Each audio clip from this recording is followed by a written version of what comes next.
Hello guys, welcome to my YouTube channel. Okay guys, so last video में मैंने आपके साथ एसएसटी का जो फर्स्ट पार्ट है, एसएसटी का में जो फर्स्ट पार्ट है तुम्हारा हिस्ट्री का सिलेबस, वो मैंने डिस्कस किया था आपसे लास्ट वीडियो में।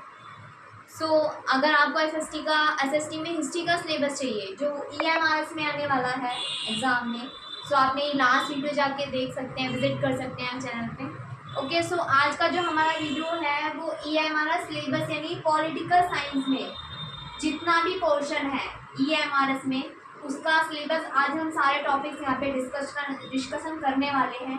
आज का जितना भी डिस्कशन होगा वो सारा सिलेबस पे होगा और फिर नेक्स्ट वीडियो में वन बाय वन करके एक एक टॉपिक करके कंप्लीट करेंगे सिलेबस।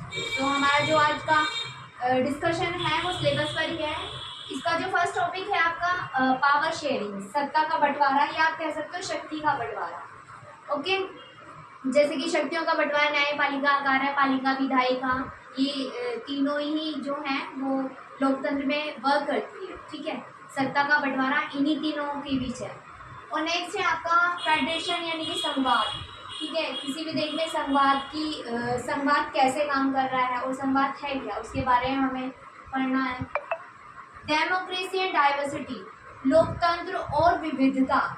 ठीक है, हमारे देश में डेमोक्रेसी कैसी है, ओके, और विविधता यानी कि हमारे देश में अलग अलग धर्म हैं, अलग अलग तरह के अलग अलग परंपराओं के लोग रहते हैं, उनके बारे में हमें पढ़ना है। पॉलिटिकल पार्टीज, राजनीतिक दल।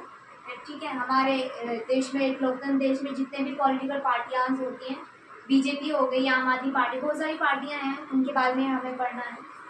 इलेक्शंस यानी कि चुनाव। ठीक है, जो चुनाव है वो कैसे कराए जाते हैं, उनके चुनावों के बारे में जितना भी है वो सारा हमें पढ़ना पड़ेगा। चैलेंजेस टू डेमोक्रेसी, ओके, लोकतंत्र की चुनौतियाँ।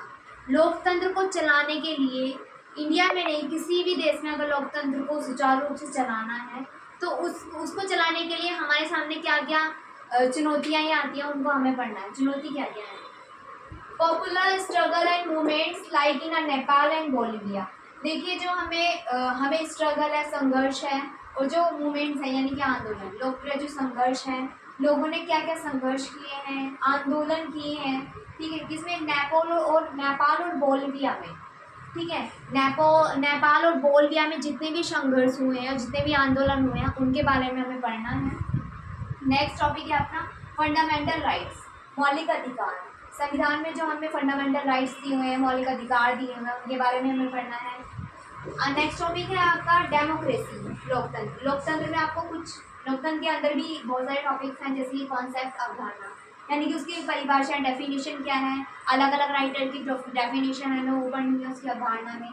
साइलेंट फीचर्स, मुख्य विशेषताएं जो है लोकतंत्र की, वो पढ़नी है। लोकल सेल्फ गवर्नमेंट यानी स्थानीय जो स्वशासन है, पंचायती राज व्यवस्था, वो सारा पढ़ना है हमें। इलेक्शंस यानी कि लोकतंत्र में चुनाव की प्रक्रिया क्या है, चुनाव कैसे कराए जाते हैं, सब कुछ हमें चुनावों के बारे में पढ़ना है, उसकी प्रक्रिया क्या रहेगी।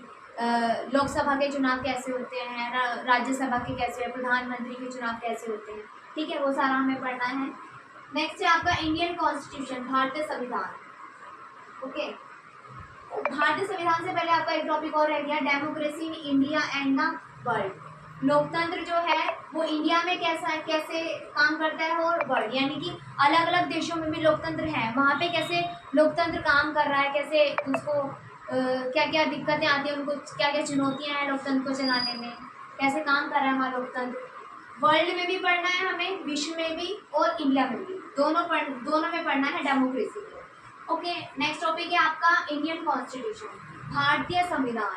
भारतीय संविधान में आपका जितना भी है, ठीक है, उसमें कुछ टॉपिक्स दिए हुए हैं, जैसे कि फ्रेमिंग ऑफ द कॉन्स्टिट्यूशन, संविधान का निर्माण कैसे हुआ, हमें वो पढ़ना है। एडॉप्शन ऑफ द कॉन्स्टिट्यूशन, संविधान को अपनाना, यानी कि हमने अपने संविधान में कौन कौन से देश से क्या क्या लिया हुआ है, वो सारा हमें पढ़ना है। दक्षिण अफ्रीका से, रूस से, कनाडा से, अमेरिका से। ओके, जितने भी देशों के से हमने जो भी लिया है, मौलिक अधिकार है, मौलिक कर्तव्य है, राष्ट्रपति का शासन है, न्यायपालिका की व्यवस्था है, जितना भी कुछ लिया हुआ है वो सारा हमें संविधान को अपनाना, कॉन्स्टिट्यूशन अडॉप्शन में पढ़ना होगा। वर्किंग ऑफ द इंस्टीट्यूशन, संस्थाओं का कामकाज।